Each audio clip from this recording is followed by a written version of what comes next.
ಪರೋಪಕಾರ ಅನಾದಿ ಕಾಲದಿಂದ ಮಾಡುತ್ತಾ ಇರುವ, ಮುಂದೆನೂ ಮಾಡುವ ಆ ಭಗವಂತನ ಚಿಂತನ ಮರಣಕಾಲದಲ್ಲಿ ಬಂತು ಅಂದರೆ ಅದಕ್ಕಿಂತ ದೊಡ್ಡ ತಪಸ್ಸು ಇನ್ನೊಂದಿಲ್ಲ ಅಂತ. ಅವನ ಬಗ್ಗೆ ನಿನಗೆ ಉಪದೇಶ ಮಾಡ್ತೇನೆ. ನಮ್ಮ ತಂದೆ ವೇದವ್ಯಾಸ ದೇವರು ರಚನೆ ಮಾಡಿ ನನಗೆ ಉಪದೇಶ ಮಾಡಿದ ಶ್ರೀಮದ್ ಭಾಗವತವನ್ನ ನಿನಗೋಸ್ಕರ ನಾನು ಹೇಳುತ್ತೇನೆ.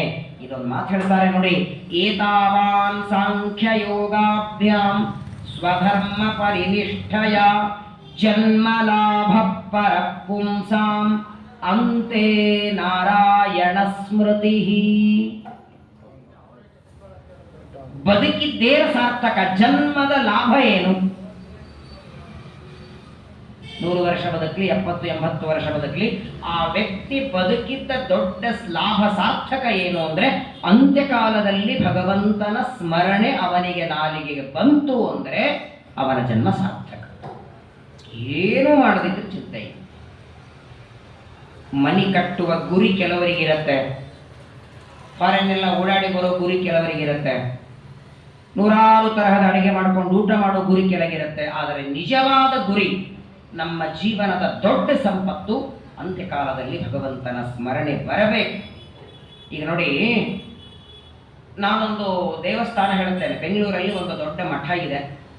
ಆ ಮಠದ ವೈಶಿಷ್ಟ್ಯ ಏನಂದ್ರೆ, ಒಂದೇ ದಿನ ಆ ಮಠಕ್ಕೆ ನೀವು ಹೋಗಿ ಬಂದ್ರೆ ನಿಮ್ಗೆಲ್ಲ ಸಮಸ್ಯೆ ದೂರ ಆಗುತ್ತೆ. ಒಂದೇ ದಿನ ಒಂದೇ ಪ್ರದಕ್ಷಿಣೆ ಹಾಕಿ ಬರಬೇಕು. ಇವತ್ತಿನವರೆಗಿರುವ ಎಲ್ಲ ಕಷ್ಟಗಳ ಪರಿಹಾರವಾಗತ್ತೆ. 16 ವರ್ಷಗಳಿಂದ ನೀವು ಅಂದ್ಕೊಂಡದ್ದೆಲ್ಲ ನಾಳೆ ಬೆಳಗ್ಗೆ ನೀವು ಪ್ರದಕ್ಷಿಣೆ ಹಾಕಿ ನಾಳೆ ಸಾಯಂಕಾಲ ನಿಮ್ಮ ಮನೋರಥ ಪೂರ್ಣ ಆಗತ್ತೆ. ಒಂದು 5-10 ನಿಮಿಷ ಆ ಮಠ ಅಲ್ಲಿಯ ಬಗ್ಗೆ ನೀವು ಹೇಳಿದ್ರೆ ನೀವು ಮೊದಲು ಕೇಳೋ ಪ್ರಶ್ನೆ, ಅದು ಎಲ್ಲಿದೆ, ಅಡ್ರೆಸ್ ಕೊಡಿ. ಮೊದಲು ಕೇಳೋ ಪ್ರಶ್ನೆ ಅದೇ ತಾನೆ. ಇಷ್ಟು ಹೇಳ್ತೀರದ್ರ ಬಗ್ಗೆ. ಆ ಮಠಕ್ಕೆ ಹೋದ್ರೆ ಬೇಕಾದಷ್ಟು ಸಂಪತ್ತು ಬರ್ತದೆ, ಅದು ಆಗತ್ತೆ ಇದು ಆಗತ್ತೆ ಅಂದ್ರೆ ಎಲ್ಲಿದೆ? ಯಾವುದೇ ಒಂದು ಸ್ಥಳಕ್ಕೆ ಹೋಗಬೇಕಾದರೆ ಅಲ್ಲಿದೆ ಅಂತ ಅಡ್ರೆಸ್ ಹೇಳೋರು ಇಬ್ಬರು ಹೇಳಬಹುದು. ಒಂದು ಹೋಗಿ ಬಂದವರು ನೋಡಿ ಬಂದವರು ಹೇಳಬಹುದು, ಅಥವಾ ಯಾರೋ ಮುಖಾಂತರ ಕೇಳದವರು. ನನಗೂ ಗೊತ್ತಿಲ್ಲರಿ, ನಾನು ಮೊನ್ನೆ ಒಬ್ಬ ಕೇಳಿದ್ದೀನಿ, ಹಿಂಗೇನು ರೈಟಿಗೆ ಹೋಗಿ ಲೆಫ್ಟಿಗೆ ಹೋಗ್ಬೇಕಂತೆ, ಅಲ್ಲೊಂದು ಸಿಗ್ನಲ್ ಬರುತ್ತೆ, ಅಲ್ಲಿಂದ ಮುಂದೆ ಹೋಗ್ಬೇಕು, ಒಂದು ದೊಡ್ಡ ಅರಳಿ ಮರ ಬರುತ್ತೆ, ಅಲ್ಲಿಂದ ರೈಟಿಗೆ ಹೋದ್ರೆ ಇದೆ. ಅಡ್ರೆಸ್ 2 ರೀತಿಯಿಂದ ಹೇಳಬಹುದು. ಈಗ ನೋಡಿ, ನಾವೆಲ್ಲರೂ ಸೇರಬೇಕಾದದ್ದು ವೈಕುಂಠ, ಭಗವಂತನ ಮನೆ. ದಾರಿ ಯಾವುದಯ್ಯ? ವೈಕುಂಠಕ್ಕೆ. ಈಗ ತೋರಿಸೋರು ಯಾರಿದ್ದಾರೆ ಹೇಳಿ? ವೈಕುಂಠಕ್ಕೆ ಹೋಗಿ ತೋರಿಸೋರು ಯಾಕಂತ ಕೇಳಿ, ಈಗಾಗಲೇ ಯಾರು ಅಲ್ಲಿ ತಲುಪಿದ್ದಾರೆ ಅವರು ಇಲ್ಲಿ ಬಂದಿಲ್ಲ. ಯಾಕೆಂದ್ರೆ ಬರೋ ಹಾಗೆ ಇಲ್ಲ. ಹಾಗಾದ್ರೆ ಈಗಾಗಲೇ ಹೋದವರು ಇಲ್ಲಿ ಬಂದಿಲ್ಲ, ಇಲ್ಲಿದ್ದವರಿಗೆ ಹಾಗಾದರೆ ಕೊನೆಯವರೆಗೂ ದಾರಿನೇ ಗೊತ್ತಿಲ್ಲ ಅಂದ್ರೆ ನಾವೆಲ್ಲ ಸಂಸಾರದಲ್ಲೇ ಇರೋದು. ಮುಂದೆ ಶುಕಾಚಾರ್ಯರಂತಾರೆ, ನೋಡಯ್ಯ, 2 ಇದೆ ಹೇಳದ್ನಲ್ಲ, ನೋಡಿಕೊಂಡು ಬರೋರೆ ದಾರಿ ಹೇಳಬೇಕು ಅಂತಿಲ್ಲ. ನೋಡಿಕೊಂಡು ಬರೋರೆ ದಾರಿ ಹೇಳಬೇಕು ಅಂತಿಲ್ಲ. ಅದರ ಬಗ್ಗೆ ಕಲ್ಪನೆ ಪರಿಚಯ ಇದ್ದವರು ದಾರಿ ಹೇಳಬಹುದು. ಈಗಾಗಲೇ ಮೋಕ್ಷ ಹೊಂದಿದವರನ್ನ ಬಿಡಿ, ಇನ್ನ ಮೇಲೆ ಮೋಕ್ಷಕ್ಕೆ ಹೋಗಬೇಕಾದರೆ ಯಾವ ದಾರಿಯಿಂದ ಹೋಗಬೇಕು ಅಂತ ತೋರಿಸೋ. ನಮ್ಮಲ್ಲಿ 2 ತರ ಇದ್ದಾರೆ. ಮತ್ತೆ ಮಾತು ಸಂಘದಲ್ಲಿ ಪ್ರವಚನ ಶುರು ಅಂದ್ರೆ ಮಾತು ಸಂಘ ಎಲ್ಲಿ ಬರುತ್ತೆ?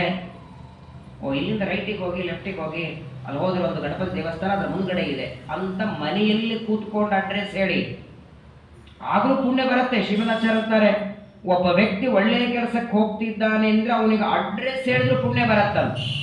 ಮನೆಯಲ್ಲೇ ಕೂತ್ಕೊಂಡು ಲೆಫ್ಟಿಗೆ ಹೋಗಿ ರೈಟಿಗೆ ಹೋಗಿ ಅಂತ ಹೇಳೋರು ಕೆಲವರು, ಬೇಡಪ್ಪ ನೀನೆಲ್ಲ ಕಳ್ಕೊಂಡ್ಬಿಡ್ತೀಯಾ, ನನ್ನ ಜೊತೆಗೆ ನಾನು ಬರ್ತೇನೆ ನಡಿ ಅಂತ ತಾನೇ ಅವನನ್ನ ಗಾಡಿಯ ಮೇಲೆ ಕೂಡಿಸ್ಕೊಂಡು ಇಲ್ಲಿವರೆಗೆ ತಂದು ಬಿಟ್ಟು, ಇದೇ ನೋಡಿ ಮಾತು ಸಂಘ. 2 ವ್ಯತ್ಯಾಸ ಉಂಟೋ ಇಲ್ಲ? ತಾನಿದ್ದಲ್ಲಿ ದಾರಿ ತೋರಿಸಿ ಲೆಫ್ಟ್ ರೈಟು ಅಂತ ಹೇಳೋರು ಕೆಲವರು, ಜೊತೆಗೆ ಬಂದು ಕೈ ಹಿಡಿದು ದಾರಿ ತೋರಿಸೋರು ಕೆಲವರು. ನೋಡಿ, ನಮಗೆಲ್ಲ ಲೆಫ್ಟಿಗೆ ರೈಟಿಗೆ ಮುಂದೆ ಹಿಂದೆ ತೆಗ್ಗಿದೆ ಹಾಗೆ ಹೋಗುವಂತಲ್ಲ, ಕೈ ಹಿಡಿದು ಮೋಕ್ಷದ ದಾರಿ ಯಾವುದು? ಯಾಕಂದ್ರೆ ಅಲ್ಲಿ ಹೋದವರು ಇಲ್ಲಿ ಬಂದಿಲ್ಲ, ಆದ್ರೆ ಇಲ್ಲಿಂದ ನೀನು ಅಲ್ಲಿ ಹೋಗಬೇಕಲ್ಲ, ಯಾವ ಸಾಧನೆಯಿಂದ ನೀನು ಹೋಗ್ತಿ ಅಂತ ತೋರಿಸೋದಲ್ಲ. ಎಡಕ್ಕೆ ಬಲಕ್ಕೆ ದಾರಿ ಇದೆ ಅಂತ ತೋರಿಸೋದಲ್ಲ, ನಮ್ಮ ಕೈ ಹಿಡಿದು ನಮ್ಮನ್ನ ವೈಕುಂಠಕ್ಕೆ ಕರ್ಕೊಂಡು ಹೋಗೋದಕ್ಕೆ ಮೊಟ್ಟ ಮೊದಲು ವಾಯುದೇವರು ಮಧ್ವಾಚಾರ್ಯರಾಗಿ, ಇಂದ್ರದೇವರು ಟೀಕಾಕೃತ್ಪಾದರಾಗಿ, ನಾಳೆ ದಿನ ಪದ್ಮನಾಭ ತೀರ್ಥರು, ರಘುತ್ತಮರು, ವ್ಯಾಸರಾಜರು, ವಾದಿರಾಜರು, ಏನಿವರ ಕಾರುಣ್ಯ ನಮ್ಮ ಮೇಲೆ. ಈ ಎಲ್ಲ ಮಹನೀಯರು ಭೂಮಿಗೆ ಬಂದದ್ದು ಮೋಕ್ಷ ಮಾರ್ಗ ಪ್ರದರ್ಶನೆಗೆ. ಬರೆಯ ನಾನು ತೋರಿಸ್ತೇನೆ ನಿನಗೆ, ಈ ಥರ ಜಪ ಮಾಡು, ಈ ಪಾರಾಯಣ ಮಾಡು, ಈ ಭಗವಂತನ ಗುಣಗಳ ಚಿಂತನೆ ಮಾಡು, ಈ ಮಾರ್ಗದಿಂದ ಹೊರಡು, ಈ ಮಾರ್ಗದಿಂದ ಹೋದರೆ ನಿನಗೆ ಅಲ್ಲೊಂದು ಸರ್ಕಲ್ ಸಿಗತ್ತೆ, ಅಲ್ಲಿಂದ ಹೋಗು, ಅಲ್ಲಿಂದ ಮುಂದೆ ಹೋಗು ಅಂತ ಬರೀ ಸಿಗೋದಲ್ಲ, ನನ್ನ ಜೊತೆಗೆ ಬಾ ಕರ್ಕೊಂಡು ಹೋಗ್ತೇನೆ. ಅಜ್ಞ ಜ್ಞಾನಾರ್ಥಿ ಜ್ಞಾನ ಯೋಗ್ಯ ಭಗವತ್ ಕೃಪಾ ಪಾತ್ರಭೂತ ಸಲ್ಲೋಕ ಕೃಪಾಲು. ಮಂತ್ರಾಲಯ ಪ್ರಭುಗಳು ಶ್ರೀಮದ್ ಆಚಾರ್ಯರನ್ನ ಮಧ್ವಾಚಾರ್ಯನ ಪ್ರಾತ ಸಂಕಲ್ಪದಲ್ಲಿ ಹೊಗಳುತ್ತಾರೆ. ಪರಮದಯಾಲೋ ಕ್ಷಮಾ ಸಮುದ್ರ ಭಕ್ತ ವತ್ಸಲ ಭಕ್ತಾಪರಾಧ ಸಹಿಷ್ಣೋ ತ್ವದಧೀನಂ ದೂನಂ ಅನಾಥಂ ಶರಣಾಗತಂ ಏನಂ ಉದ್ಧರೈತಿ ವಿಜ್ಞಾಪನ ಕರ್ತೃಣ. ದೇವರ ಮುಂದೆ ನಿಂತು ನಮಗಾಗಿ ನಾವು ಬೇಡ್ಕೊಳ್ಳುತ್ತೇವೆ ಹೊರತು ಇನ್ನೊಬ್ಬರಿಗಾಗಿ ನಮ್ಮ ಬಾಯಿಗೆ ಬರಲ್ಲ. ನನ್ನ ಜೊತೆಗೆ ಒಂದು ಉದ್ಧಾರ ಮಾಡಿ ಅಂತ ಬೇಡ್ಕೊಳ್ಳೋದು ಬೇಡ. ಅವನಿಗೇನು ಕೆಟ್ಟದ್ದಾಗಲಿ ಅಂತ ಅಂದೇ ಇದ್ರು ಸಾಕು. ಒಂದು ಹಳ್ಳಿ ಊರಿಗೆ ನಾನು ಉಪನ್ಯಾಸಕ್ಕೆ ಹೋಗಿದ್ದೆ, ಹೇಳಿದ್ದೀನಿ ಒಂದ್ಸಲ. ಒಂದು ಹಳ್ಳಿ ಊರು, ಒಂದು ದೇವಸ್ಥಾನ, ಹನುಮನ್ ದೇವರ ದೇವಸ್ಥಾನ, ಅಲ್ಲೇ ನನ್ನ ಪ್ರವಚನ ನಡೀತಿ. ಕಾರ್ತಿಕ ಮಾಸ ಬೆಳಗ್ಗೆ 7:30-8 ಗಂಟೆಗೆ ತುಂಬ ಚಳಿ. ಹಳ್ಳಿ ಊರು, ಎಲ್ಲ ಕಡೆ ಹೊಲ ಗದ್ದೆಗಳು. ಸ್ನಾನ ಮಾಡಿ ಒದ್ದೆ ಉಟ್ಕೊಂಡು ಆ ಹನುಮಂತ ದೇವರಿಗೆ ಒಬ್ಬ ವ್ಯಕ್ತಿ ಪ್ರದಕ್ಷಿಣೆ ಆಗ್ತಿದ್ದ ಡೈಲಿ. ಪಕ್ಕದಲ್ಲಿ ನಮ್ಮ ಪ್ರವಚನ ನಿತ್ಯದಲ್ಲಿ 108 ಪ್ರದಕ್ಷಿಣೆ ಹಾಕಬೇಕು. ಒಂದಿನ ನಾನು ಕರೆದು ಕೇಳದೆ, ನೀನು ಪ್ರದಕ್ಷಿಣೆ ಹಾಕೋ ತಪ್ಪಲ್ಲ, ಒದ್ದೆ ಉಟ್ಕೋಬೇಡ, ದಾಬಳಿ ಮಡಿ ಉಟ್ಕೋ, ಮುಂದಿನ ಕಾರ್ತಿಕ ಮಾಸಕ್ಕೆ ಬದುಕಿರ್ಬೇಕಲ್ಲಿ. ಅಪರೂಪ ಮಾನವ ಜನ್ಮ ಕೊಟ್ಟದ್ದು. ಶರೀರ ಮಾಧ್ಯಮ ಖಲು ಧರ್ಮ ಸಾಧನ. ಶರೀರ ಚೆನ್ನಾಗಿಟ್ಕೊಂಡು ಧರ್ಮ ಮಾಡು, ಒದ್ದೆ ಉಟ್ಕೋಬೇಡ ಅಂತ ಹೇಳಿದೆ. ಅದನ್ನು ಹೇಳಿ ನಾನು ಅಂದೆ, ಹೌದು, ಇಷ್ಟು ದಿನ ಪ್ರದಕ್ಷಿಣೆ ಆಗ್ತಿದ್ದೆ, ಏನು ತೊಂದರೆ ಇದೆಯಾ, ಕಷ್ಟ ಇದೆಯಾ, ಮಕ್ಕಳ ಆರೋಗ್ಯನೋ ಏನೋ ಚಿಂತೆ ಇದೆಯೇನಿಲ್ಲ ಆಚಾರ್ಯ ಅಂದ. ಮಕ್ಕಳೆಲ್ಲ ಚೆನ್ನಾಗಿದ್ದಾರೆ, ಮದುವೆನೂ ಆಗಿದೆ, ಮತ್ತು ನಿನಗೇನಾದರೂ ವೈಯಕ್ತಿಕ ಸಮಸ್ಯೆ ಏನೂ ಇಲ್ಲ, ಮತ್ತು ಇಷ್ಟು ಕಷ್ಟಪಟ್ಟು ಪ್ರದಕ್ಷಿಣೆ ಆಗ್ತಿದ್ದೀನಿ ಏನು ಅಂದರೆ, ನನ್ನ ಗೆಳೆಯ ಫ್ರೆಂಡು, ಅವನಿಗೆ ನಾಳೆ ಪ್ರಮೋಷನ್ ಆಗತ್ತೆ, ಅದು ಆಗಬಾರದು ಅಂತ ಹೇಳಿ ಪ್ರದಕ್ಷಿಣೆ ಆಗ್ತಿದ್ದೀನಿ. ಎಲ್ಲಿ ಅವ್ರು ಪ್ರಮೋಷನ್ ಆದ ನನಗಿಂತ ಮೇಲೆ ಹೋಗ್ಬಿಡ್ತಾನೆ, ಮತ್ತೆ ಅಲ್ಲಿ ಸ್ವಂತ ಮನೆ ಕಾರ ಮಾಡ್ತಾನೆ, ಅವನು ಹೋಗ್ಬಾರದು. ಧನ್ಯನಾದೆ ಅಂದೆ ನಾನು. ಕೈ ಎತ್ತಿ ಸಹಾಯ ಮಾಡದಿದ್ದರೂ ಚಿಂತೆ ಇಲ್ಲ. ಒಬ್ಬ ವ್ಯಕ್ತಿ ಉನ್ನತ ಸ್ಥಾನಕ್ಕೆ ಹೋಗುವಾಗ ಅವನನ್ನು ತಡಿದೇ ಇದ್ರೆ ಅದಕ್ಕಿಂತ ದೊಡ್ಡ ಸಹಾಯ ಇಲ್ಲ. ಇಷ್ಟು ಕಾರುಣ್ಯ, ಏನು ಉಪಕಾರ. ಮಂತ್ರಾಲಯ ಪ್ರಭುಗಳ ಗ್ರಂಥಗಳ ಓದಿದ್ದೀರಿ. ಅವರಲ್ಲಿ 2 ಸಂಕ್ಷೇಪ ವಿಸ್ತಾರಾಭ್ಯಾಂ ಪ್ರವದಂತಿ ಮನೀಷಿಣ. ಜ್ಞಾನಿಗಳು ಅಂತ ಕರೆಯೋದೇ ಸಂಕ್ಷೇಪ ಇದ್ದದ್ದು ವಿಸ್ತಾರ ಹೇಳಲಿಕ್ಕೆ ಬರೋದು, ವಿಸ್ತಾರ ಇದ್ದದ್ದು ಸಂಕ್ಷೇಪದಲ್ಲಿ ಹೇಳಲಿಕ್ಕೆ ಬರೋದು. ಇಡೀ ಸುಂದರಕಾಂಡದ ಆಚಾರ್ಯರ 50 ಶ್ಲೋಕ ಒಂದೇ ಶ್ಲೋಕದಲ್ಲಿ ಮಂತ್ರಾಲಯ ಪ್ರಭುಗಳು ತಂದಿಟ್ಬಿಟ್ಟಿದ್ದಾರೆ. ರಾಮಚಾರಿತ್ರ ಮಂಜರಿ, ಕೃಷ್ಣಚಾರಿತ್ರ ಮಂಜರಿ, ನದೀ ತಾರತಮ್ಯ ಸ್ತೋತ್ರ, ಒಬ್ಬರೇ ಇಬ್ಬರೇ. ಆದರೆ ನೋಡಿ, ಶುಕಾಚಾರ್ಯರು ಒಂದು ಮಾತಂತಾರೆ. ಈಗ ನಾನು ಮೊನ್ನೆನೂ ಹೇಳಿದೆ, ಮೊದಲನೇ ತರಗತಿಯಲ್ಲಿ ಅಭ್ಯಾಸ ಮಾಡಿ ಪರೀಕ್ಷೆ ಕೊಟ್ಟು 2ನೇ ತರಗತಿಗೆ ಹೋದ ಮೇಲೆ ಮೊದಲನೇ ತರಗತಿಯ ಪುಸ್ತಕಗಳೆಲ್ಲ ಏನು ಮಾಡಿರ್ತೀರಿ? ಅಂಗಡಿಗೆ ಹಾಕಿರ್ತೀರಿ. ಆ ಮೊದಲನೇ ತರಗತಿಯಲ್ಲಿ ಓದಿದ ವಿದ್ಯೆ ಏನು ಮಾಡ್ತೀರಿ? ಪುಸ್ತಕ ರದ್ದಿಗೆ ಹಾಕಿದರೆ ಆ ಮೊದಲನೇ ತರಗತಿಯಲ್ಲಿ ಓದಿದ್ದು ನಿಮಗೆ 2ನೇ ತರಗತಿಯಲ್ಲಿ ಉಪಯೋಗಕ್ಕೆ ಬರುತ್ತೆ. ಅಷ್ಟು ಬರುತ್ತೋ ಸ್ವಲ್ಪ ಬರುತ್ತೆ, ಕೆಲವು ವಿಚಾರ ಬರುತ್ತೆ. 3ನೇ ತರಗತಿಗೆ 4, 5. ಈಗ 10ನೇ ತರಗತಿಗೆ ಬಂದರೆ ಮೊದಲನೇ ತರಗತಿಯಲ್ಲಿ ಓದಿದ್ದು 10ಕ್ಕೆ ಏನಾದರೂ ಉಪಯೋಗ ಇದೆಯಾ? ಆದರೆ 10ನೇ ತರಗತಿಯಲ್ಲಿ ನೀವು ಓದ್ತಾ ಇರಬೇಕು. ಅನಂತರದಲ್ಲಿ ಯಾವುದೋ ಕಾಲೇಜಿಗೋ ಕೆಲಸಕ್ಕೆ ಸೇರಿಕೊಂಡ್ರೆ ಕೊನೆಗೊಂದು ನೌಕರಿನೂ ಬಂತು, ನಿಮ್ಗೆ ದೊಡ್ಡ ಜಾಬ್ ಅಲ್ಲಿ ಇದೆ. ಆ ಜಾಬನ್ನು ಮಾಡುವಾಗ ಏನೋ ಒಂದು 60,000 ರೂಪಾಯಿ ಸ್ಯಾಲರಿ ಇತ್ತು ಕೆಲಸ ಮಾಡುವಾಗ, ಆಗ ನೀವು ಮೊದಲನೇ ತರಗತಿ ಪುಸ್ತಕ ಓದ್ತೀರಾ? ಮತ್ತೆ ಯಾಕೆ ಓದಲ್ಲ? ಅವಶ್ಯಕತೆ ಇಲ್ಲ. ಮೊದಲನೇ ತರಗತಿಯ ಪುಸ್ತಕಗಳನ್ನೆಲ್ಲ ಓದಿ ಯಾವಾಗಲೂ ನೋಡಿ, ಗುರಿ ಮುಟ್ಟೋವರೆಗೆ ಕೆಲಸ, ಗುರಿ ಮುಟ್ಟೋವರೆಗೆ ಕೆಲಸ. ಗುರಿ ಮುಟ್ಟಿದ ಮೇಲೆ ಆ ಕೆಲಸ ಇಲ್ಲ. ಹಾಗಾದರೆ ಪಾಠ, ಪ್ರವಚನ, ದೇವರ ಪೂಜೆ, ಪಾರಾಯಣ, ಜಪ ಇದೆಲ್ಲ ಎಲ್ಲಿವರೆಗೆ ಮಾಡೋದು? ಹೋದ್ಮೇಲೆ. ಮೋಕ್ಷಕ್ಕೆ ಹೋದ್ಮೇಲೆ ಏನ್ ಮಾಡೋದಲ್ಲಿ? ಈಗಾಗಲೇ ಮೋಕ್ಷ ಪಡೆದ ಮುಕ್ತರು ಮುಕ್ತಿಯಲ್ಲಿ ಏನ್ ಮಾಡ್ತಿರ್ತಾರ ಅವರು? ಅಲ್ಲೂ ಏನೋ ಕೆಲಸ ಮಾಡ್ಬೇಕಲ್ಲ ಅವರು. ಬೆಳಗ್ಗೆದ್ದು ಮೆಂತಿ ಪಲ್ಯ ತಂದು ಬಿಡಿಸಿ ಪಲ್ಯ ಹೆಚ್ಚಿ ಅಲ್ಲಿ ಏನು ಪಾಠ ಪ್ರವಚನದ ಅವಶ್ಯಕತೆನೇ ಇಲ್ಲ. ಯಾಕಂದ್ರೆ ಪಾಠ ಪ್ರವಚನ ಮಾಡಿ ಮಾಡಿ ಮಾಡಿ ಯಾವ ಗುರಿಯನ್ನ ತಲುಪಬೇಕು ಅದನ್ನು ತಲುಪಾಗಿದೆ ಆಲ್ರೆಡಿ. ಪ್ರತಿನಿತ್ಯದಲ್ಲಿ 2 ಮಾತ್ರೆ ತಗೊಳ್ಳಿ, 300 ಇದ್ದ ಶುಗರ್ 150ಕ್ಕೆ ಬರ, 150ಕ್ಕೆ ಬರೋವರೆಗೆ ಮಾತ್ರೆ ತಗೊಳ್ತೀರಿ. ಅದರ ನಂತರ 2 ಮಾತ್ರೆ ತಗೊಳ್ಳೋ ಅವಶ್ಯಕತೆ ಇಲ್ಲ. ಹಾಗೆ ಗುರಿ ಮುಟ್ಟೋವರೆಗೆ, ಮೋಕ್ಷಕ್ಕೆ ಹೋಗೋವರೆಗೆ ಪಾಠ ಪ್ರವಚನ ಜಪ ಪಾರಾಯಣ, ಅಲ್ಲಿ ಹೋದ ಮೇಲೂ ಮಾಡುವ ಅವಶ್ಯಕತೆ ಇಲ್ಲ. ಹಾಗಾದ್ರೆ ಮುಕ್ತರು ಮೋಕ್ಷದಲ್ಲಿ ಏನ್ ಮಾಡ್ತಾರೆ? ಯಾಕಿದನ್ನು ಹೇಳ್ತಿದ್ದೀನಂದ್ರೆ, ಪಾಠ ಪ್ರವಚನದ ಮಹತ್ವ ಕೇವಲ ಸಂಸಾರದಲ್ಲಿದ್ದವರು ಮಾತ್ರ ಮಾಡೋದಲ್ಲ. ಮನೆಗೆ ಹೋದ ಮೇಲೆ 2ನೇ ಸ್ಕಂದ ಭಾಗವತದ 1ನೇ ಅಧ್ಯಾಯದ 7ನೇ ಶ್ಲೋಕ ಬಾಯ್ಪಾಟ್ ಮಾಡಿ ನೀವು ಇದೊಂದು ಶ್ಲೋಕ ನೆನಪಿದ್ರೆ ಸಾಕು. ಪ್ರಾಯೇಣ ಮುನಯೋ ರಾಜನ್ ನಿವೃತ್ತಾಃ ವಿಧಿ ನಿಷೇಧತಾ ನೈರ್ಗುಣ್ಯಸ್ತಾಃ ರಮಂತೆ ಸ್ಮ ಗುಣಾನುಕಥನೆ ಹರೇ. ನೋಡಿದರೆ ಮೋಕ್ಷ ಪಡೆದ ಮುಕ್ತರಿಗೆ ಮಾಡಲೇಬೇಕು ಅಂತ ಕಡ್ಡಾಯವಾಗಿ ನಿಯಮ ಇಲ್ಲ, ಮಾಡಬೇಕು ಅಂತ ವಿಧಿ ಇಲ್ಲ, ಬಿಟ್ರೆ ಪ್ರಾಯಶ್ಚಿತ್ತ ಇಲ್ಲ. ಯಾಕೆ ಮಾಡಲಿಲ್ಲ ಅಂತ ಕೇಳೋರಿಲ್ಲ. ಆದರೂ ಈಗಾಗಲೇ ಮೋಕ್ಷ ಹೊಂದಿದವರು ಮೋಕ್ಷದಲ್ಲಿ ಪ್ರತಿನಿತ್ಯ ಪಾಠ ಪ್ರವಚನ, ನಿತ್ಯ ಪಾಠ ನಿತ್ಯ ಪ್ರವಚನ. ಗುರಿ ಹೊಂದಿದ ಮೋಕ್ಷ ಹೊಂದಿದವರೇ ಮಾಡ್ತಾರಂದ ಮೇಲೆ ಇನ್ನು ಆಂದವೇ ದಾರಿಯಲ್ಲಿರುವ ನಾವು, ಅನಂತ ಜನ್ಮಗಳ ನಂತರದಲ್ಲಿ ಮೋಕ್ಷ ಪಡಿಬೇಕಾದ ನಾವು ಪಾಠ ಪ್ರವಚನ ಮಾಡಬೇಕು, ನಿತ್ಯ ಮಾಡಬೇಕು ಅಂತ ಹೇಳುವ ಅವಶ್ಯಕತೆ ಇಲ್ಲ. ಈಗ ನಾನು ಪ್ರವಚನ ಮಾಡ್ತಿದ್ದೇನೆ, ನೀವೆಲ್ಲ ಕೇಳುತ್ತಿದ್ದೀರಿ. ಪ್ರಾಯ ನಿಮ್ಮಲ್ಲಿಯೂ ಕೆಲವರಿಗೆ ಭಾಗವತ ಗೊತ್ತಿದೆ, ಕೆಲವರಿಗೆ ಗೊತ್ತಿಲ್ಲ, ಪರವಾಗಿಲ್ಲ. ಮೋಕ್ಷಕ್ಕೆ ಹೋದವರು ಆಲ್ರೆಡಿ ಎಲ್ಲರೂ ಓದ್ದವರೇ ಇರ್ತಾರಲ್ವೇ, ಅಲ್ಲಿ ಎಲ್ಲರೂ ಭಾಗವತ ಹೇಳೋರೇ ಇರ್ತಾರೆ ಆಲ್ಮೋಸ್ಟ್. ಮತ್ತು ಅಲ್ಲಿ ಹೇಳೋರು ಯಾರು, ಕೇಳೋರು ಯಾರು? ಯಾರೋ ಹೇಳಿ ಬನ್ರಿ ಭಾಗವತ ಪ್ರವಚನ ಮಾಡ್ತೇನೆ ಅಂದ್ರೆ, ಅಯ್ಯೋ ನಾನು ಭಾಗವತ ಹೇಳಿನೇ ಮೋಕ್ಷಕ್ಕೆ ಬಂದೀನಪ್ಪ, ನಾನು ನಿನ್ನ ಪ್ರವಚನ ಮಾಡೇ ಬಂದೀನಿ ಅಂತಂತಾರೆ. ಹಾಗಾದ್ರೆ ಹೇಳೋದು ಯಾರಿಗೆ? ನೋಡಿ, ಮೋಕ್ಷದಲ್ಲಿ ವ್ಯವಸ್ಥೆ ಎಷ್ಟು ಚೆನ್ನಾಗಿದೆ. ಎಲ್ಲ ಮುಕ್ತರು ಬೇಕಾದಷ್ಟು ಜ್ಞಾನ ಸಂಪಾದನೆ ಮಾಡಿಕೊಂಡು ತಮಕ್ಕಿಂತ ಉತ್ತಮರು ಪ್ರವಚನ ಮಾಡ್ತಿದ್ರೆ ಕೂತ್ಕೊಂಡು ಕೇಳ್ತಾರಂತೆ. ಏನು ಆದರ, ಏನು ಗೌರವ. ಹಾಗಾಗಿ ಶ್ರೀಮದಾಚಾರ್ಯರು ಮಾತ್ರ ಹೇಳಿದ್ದು, ಯಾವ ಆಚಾರ್ಯಗಳು ಹೇಳಿಲ್ಲ. ಮೋಕ್ಷದಲ್ಲೂ ಪರಮಾತ್ಮ ನಾವು ಬೇರೆ, ಜೀವ ಬ್ರಹ್ಮರ ಭೇದ ಸಂಸಾರದಲ್ಲಿ ಮಾತ್ರ, ಮೋಕ್ಷಕ್ಕೆ ಹೋದರೆ ನಾವೇ ದೇವರಾಗ್ತೀವಿ ಅಂತ ಹೇಳುವ ಸಿದ್ಧಾಂತಗಳು ಬೇಕಾದಷ್ಟಿವೆ. ಸಂಸಾರದಲ್ಲಿಯೂ ಪರಮಾತ್ಮ ಸ್ವಾಮಿ, ಜೀವ ದಾಸ. ಮೋಕ್ಷದಲ್ಲಿಯೂ ಭಗವಂತ ಸ್ವಾಮಿ, ಜೀವರೆಲ್ಲರೂ ದಾಸ. ಹಾಗಾಗಿ ಅನಂತ ಕಾಲದವರೆಗೆ ತನ್ನ ಮನೆಯಲ್ಲಿ ದೇವರಿಟ್ಕೊಂಡಿರ್ತಾನ್ರಿ. ಮಧ್ಯಾಹ್ನ ಊಟ ಮಾಡಿ ಮಲಗಿರ್ತೀರಿ, ಯಾರೋ ಬೆಲ್ ಬಾರಿಸ್ತಾರೆ, ಬಾಗಿಲ ತೆಗಿತೀರಿ.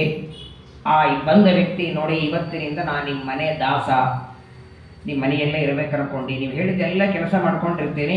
ನಿಮ್ಮ ಮನೆ ಮಹಡಿ ಮೇಲೆ ಒಂದು ರೂಮ್ ಖಾಲಿ ಇದೆಯಲ್ಲ, ಅಲ್ಲಿ ನನಗೆ ಇರೋದಕ್ಕೆ ಕೊಟ್ಟು ಬಿಡಿ, 2 ಊಟ ಕೊಡಿ, ಇಷ್ಟು ಬಟ್ಟೆ ಕೊಟ್ಟರೆ ಸಾಕು, ನಿಮ್ಮಲ್ಲೇ ಪರ್ಮನೆಂಟ್ ಆಗಿ ಇರ್ತೀನಿ ಅಂತ ಅಕಸ್ಮಾತ್ ಅಂದರೆ ಒಳಗೆ ಬಾ ಅನ್ಲಿಕ್ಕೆ ಅರ್ಧ ಗಂಟೆ ಆಲೋಚನೆ ಮಾಡ್ತೀವಿ ನಾವು. ಕರಿಬೇಕೋ ಕರಿಬಾರದು, ಬಂದ್ರೂ ಅವನನ್ನು ಇಟ್ಕೋಬೇಕೋ ಇಟ್ಕೋಬಾರದು. ಸರಿ ಇಟ್ಟುಕೊಂಡ್ರು ಒಬ್ಬ ವ್ಯಕ್ತಿಯನ್ನು 5, 10, 1 ತಿಂಗಳು, 1 ವರ್ಷ ಇಟ್ಕೊಳ್ಬಹುದು. ನೋಡಿ, ದೇವರು ತನ್ನ ಮನೆಯೊಳಗೆ 1 ವರ್ಷ ಅಲ್ಲ, ಅನಂತ ಕಾಲದವರೆಗೆ ತನ್ನ ಮನೆ ಬಿಟ್ಟು ಕೊಡ್ತಾರೆ ಬಂದವರಿಗೆಲ್ಲ.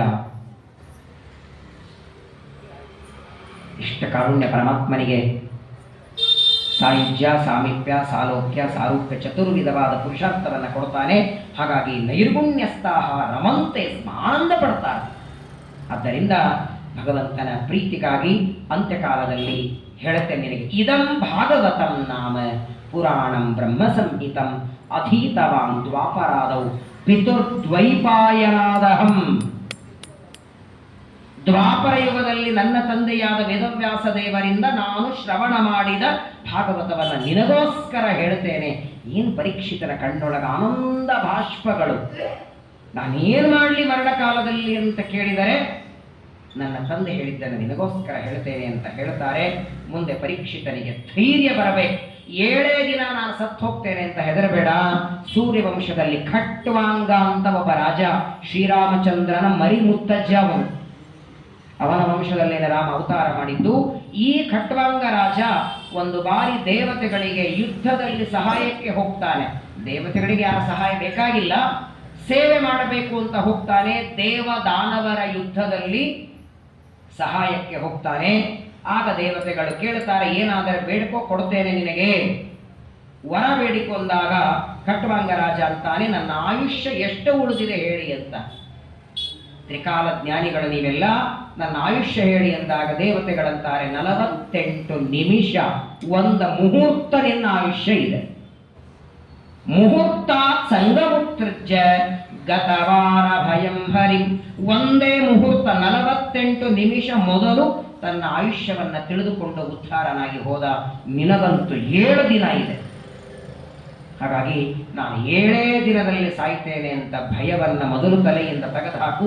ಈ 7 ದಿನದಲ್ಲಿ ಮಾಡಬೇಕಾದ ಕರ್ತವ್ಯ ಏನು, ಮಾಡಬೇಕಾದ ಜಪ ಯಾವುದು, ಮಂತ್ರ ಯಾವುದು, ಯಾವ ರೀತಿ, ಏನ ಧ್ಯಾನ, ಅದೆಲ್ಲವನ್ನ ನಿನಗೋಸ್ಕರ ನಾನು ವರ್ಣನ ಮಾಡ್ತೇನೆ ಅಂತ ಪರೀಕ್ಷಿತರಿಗೆ ಮೊದಲು ಆತ್ಮಧೈರ್ಯ ಕೊಡುತ್ತಾರೆ. ಇದು ಬಹಳ ದೊಡ್ಡ ದಾನ, ಇದು ಅಭಯದಾನ ಅಂತಾರೆ. ಹಾಗಾಗಿ ವಾದಿರಾಜರು ಒಂದು ಕರದಿಂದ ಅಭಯವ ನೀಗಳು, ಮತ್ತೊಂದು ಕೈಯಿಂದ ವರಗಳ ಅಭಯದಾನವನ್ನು ಕೊಟ್ಟಿದ್ದಾರೆ. ಪರೀಕ್ಷಿತನಿಗೆ ಮರಣ ಕಾಲದಲ್ಲಿ ಮಾಡಬೇಕಾದ ವಿಚಾರಗಳನ್ನು ಶುಕಾಚಾರ್ಯ ತಿಳಿಸ್ತಾರೆ. ನಾಳೆ ನಾಡಿದ್ದು 2 ಏಕಾದಶಿ, 2 ಏಕಾದಶಿ ಪ್ರವಚನ ಇರುತ್ತೆ. ಏಕಾದಶಿ ಆಚರಣೆ ಬರಲ್ಲ ಅಂತ ಹಿಂಗೇನು ತಿಳ್ಕೊಬೇಡಿ. ಭಾಗವತ ಕೇಳೋದಕ್ಕೆ ಏಕಾದಶಿಗಿಂತ ದೊಡ್ಡ ದಿನ ಇನ್ನೊಂದಿಲ್ಲ. ವಿಶೇಷವಾಗಿ ದೇವರು ಡಬಲ್ ಬೇರೆ ಹಾಕಿದ್ದಾನೆ ಬೋನಸ್ಸು. ಹಾಗಾಗಿ ನೀವೇಗಂತೀರ ಹಾಗೆ ಏಕಾದಶಿ ಪ್ರವಚನ ಇದೆ, ಬೆಳಗ್ಗೆ ಸಾಯಂಕಾಲ ನೀವು ನೋಡಿ ಹೇಳಿ, ಅದರ ಪ್ರಕಾರ ಮಾಡೋಣ. ವಿಶೇಷವಾಗಿ ನಾಳೆ ನಾಡಿದ್ದು ನಮಗೆಲ್ಲ ಉಪಯೋಗಕ್ಕೆ ಬೇಕಾದ ಅಂತ್ಯಕಾಲದಲ್ಲಿ ಮಾಡಬೇಕಾದ ಧ್ಯಾನ ಚಿಂತನ, ಅಂತ್ಯಕಾಲದಲ್ಲಿ ಮಾಡಬೇಕಾದ ವಿಧಾನಗಳೇನು, ಹೇಗೆ. ಪರೀಕ್ಷಿತನಿಗೆ ಈಗ ಸದ್ಯದಲ್ಲಿ ಉಪಯೋಗ ಇದೆ, ಅವನು 7 ದಿನಕ್ಕೆ ಸಾಯೋರಿದ್ದಾರೆ. ನಾವು ಒಂದಿನ ದೇಹ ಬಿಡೋದೇ ಇದೆ. ಅದರ ಒಳಗೆ ನಾವು ಏನಾದರೂ ಮಾಡ್ಕೊಳ್ಳಿಕ್ಕಾಗತ್ತೆ. ಅಂತ್ಯಕಾಲದಲ್ಲಿ ಏನು ಮಾಡಬೇಕು ಅಂತ ಗೊತ್ತಾದರೆ ನಾವು ಅದನ್ನು ಅನುಷ್ಠಾನ ಮಾಡೋದಕ್ಕೆ ಸಾಧ್ಯವಾಗುತ್ತೆ. ಹಾಗಾಗಿ ಅಂತ್ಯಕಾಲದಲ್ಲಿ ಮರಣಕಾಲದಲ್ಲಿ ಮಾಡಬೇಕಾದ ಅನೇಕ ವಿಚಾರಗಳನ್ನು ಶುಕಾಚಾರ್ಯರು ಪರೀಕ್ಷಿತನಿಗೆ ತಿಳಿಸ್ತಾರೆ. ನಾಳೆ ನಾಡಿದ್ದು ಏಕಾದಶಿ ಪರ್ವಕಾಲದಲ್ಲಿ ಶ್ರವಣ ಮಾಡೋಣ. ಭಾರತೀಯ ರಮಣ ಮುಖ್ಯ ಪ್ರಾಣಾಂತರ್ಗತ ಶ್ರೀಕೃಷ್ಣ.